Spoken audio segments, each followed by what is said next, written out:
नमस्कार जी। हाथ जोड़ के। और बड़ी खुशी भी हुई है क्योंकि आजकल का जो समय चल रहा है ना, इतनी संख्या में लोगों को एक जगह इकट्ठा करना बहुत बड़ी बात हो चुकी है, क्योंकि सबके दिमाग में अलग अलग विचार चल रहे हैं। इतनी सारी पार्टियां, इतने सारे संगठन, हर आदमी ये सोचता है जाए तो जाए कहाँ, जो भी बुलाना आया तो चल बैठे कि आ जाए। वो पार्टी और संगठन में नहीं जाता, वो जो उसके घर बुलाने जा रहा है वो उसके सम्मान में वहाँ तक पहुँचता है। नहीं तो हमें तो ये लग रहा है कि हम जाएँ कहाँ। तो सबसे पहले तो आप सबका बहुत बहुत धन्यवाद कि आप लोग हमें सुनने के यहाँ लिए आए। हम बहुत छोटे लोग हैं, अभी हमने चलना भी नहीं सीखा, और मैं नहीं समझती कि 4-5 साल देश और समाज में काम करने के लिए कोई बहुत बड़ा समय है। लोगों ने, हमारे महापुरुषों ने अपना सर्वस्व निछावर कर दिया, तब भी वो उस उद्देश्य को प्राप्त नहीं कर सके जिसके लिए वो घर से निकले। उसे कारवां को उन्होंने छोड़ दिया ताकि आने वाली जो पीढ़ियाँ हैं वो उसे संभालें और आगे बढ़ाएं। लेकिन हमने क्या किया, हमने उसे पढ़ाया भी नहीं और हम उसे और पीछे की तरफ निकालते जा रहे हैं। ये बड़े दुख का विषय है। लेकिन खुशी इस बात की है, हमारे नव नियुक्त जो प्रदेश अध्यक्ष हैं, मैं सुभाष बर्मन जी को बहुत बहुत बधाई देना चाहती हूँ, बहुत बहुत शुभकामनाएं। और मैं आपसे निवेदन करना चाहती हूँ, जबरदस्त तालियों से आप उनका स्वागत। लेकिन मैं अपने प्रदेश अध्यक्ष बर्मन जी के लिए 2 शब्द कहना चाहती हूँ, जो ये बहुत अच्छा बखूबी जानते हैं कि हमारा संगठन सिर्फ और सिर्फ यूं ही किसी को पद नहीं देता। भले ही वो छोटा हो, भले ही हम 4 लोग हों, भले ही हम 10 लोग हों संगठन में काम करने वाले, लेकिन सिर्फ उसे ही देंगे जिसकी काम करने में एकदम सही नीयत है, बिल्कुल जो स्वार्थी नहीं है बिल्कुल भी। क्योंकि हमारे यहाँ ना तो पैसा है और ना ही किसी चीज़ का लोभ और लालच है। अगर आपके पास कुछ है समाज को देने के लिए, आप तभी हमारे पास आइए, अन्यथा आपकी हमें कोई ज़रूरत नहीं है। हमें उन लोगों की ज़रूरत नहीं कि कल को हम किसी के दरवाजे पे जाके बैठे कोई कहते हैं कि इन्होंने हमारे पैसे वहाँ से खाए थे, इन्होंने संगठन ने ऐसा किया था। ऐसी तोहमत हम अपने ऊपर बिल्कुल बर्दाश्त नहीं करते। ये हमारे संगठन की खासियत है। बर्मन जी को आज जो जिम्मेदारी मिली, आप ये मत समझना कि एक फटका डाला, टोपी उड़ाई, बर्मन जी को हमने जिम्मेदारी दी। कई महीनों की सोच विचार करने के बाद हमारे संगठन ने ये फैसला लिया है कि हम बर्मन जी को ये जिम्मेदारी देंगे, क्योंकि बहुत बड़ा पद है। आपने उस डॉक्टर के बारे में सुना है जो मोहल्ले पड़ोस में हमारा एक डॉक्टर रहता है, और हमें कुछ भी बीमारी हो जाए हम सबसे पहले देर सवेर उसे बुलाने जाते हैं। क्यों? क्योंकि हमें पता है कि भाई चल पहला इलाज तो कर देगा, बाकी बाद में देखे जा रहे हैं। बर्मन जी आपके मोहल्ले में बैठे हुए वही एक डॉक्टर हैं जिसे आके आप अपने उत्पीड़न की पहली खबर दे सकते हैं, और उसके बाद फिर पूरा संगठन आपके साथ है।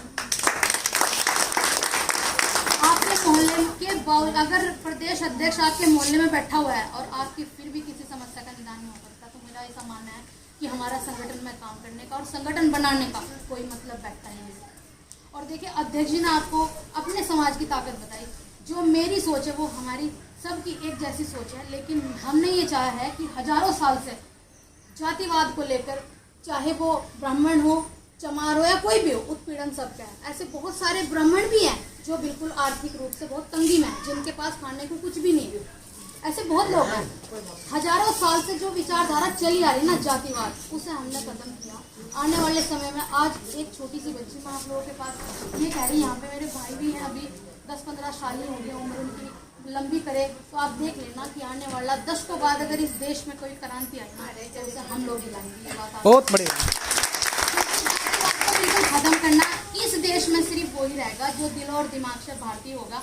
अन्यथा जब तक हमारे देश से ये चमार और ब्राह्मण और ये जितनी भी बिरादरियां बनी हुई जब तक खत्म ना हो जाए ना, तब तक हम लोग चैन से नहीं रहेंगे। सबके नाम से जाना जाता है, कोई बिरादरी नहीं है, ये मेरी सोच है। मेरे बारे में बर्मन जी ने आपको बताया, अच्छी खासी मैं जॉब कर सकती थी, अच्छा खासा मेरे पास विकल्प था, लेकिन मेरे पिताजी ने मेरी जिद करने के बावजूद मुझे ये कह दिया कि चलो ठीक है, तुम जाओ समाज में कुछ भी काम करो। मैं चाहती तो आराम से काम करती, मैं चाहती तो आराम से बैठती, लेकिन अगर मेरे बैठने से सिर्फ मेरा ही भला हो रहा तो मुझे नहीं लगता कि मेरा इतना पढ़ने का फिर कोई लाभ है। मुझे पता है, जब हमने स्टडी करी तो हमें पता है, हम जब स्कूल, कॉलेज, यूनिवर्सिटी में गए तो हमें पता है कि हमें क्या मिलना चाहिए था, क्या नहीं मिला है।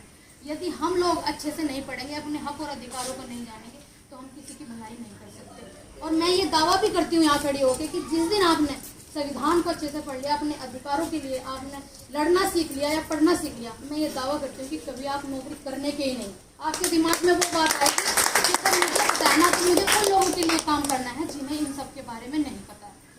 तो हम लोग ऐसी सोच के आदमी हैं, हमें ना तो किसी भी मोमेंट की हम सेल्फी खींच के भेजते हैं। आप यहाँ कितने आदमी हैं जिन्होंने पहले कभी जनता देश संगठन का नाम सुना हो? नहीं होगा कोई। इसका मतलब ये नहीं कि आपने सुना नहीं तो हम नहीं काम कर रहे।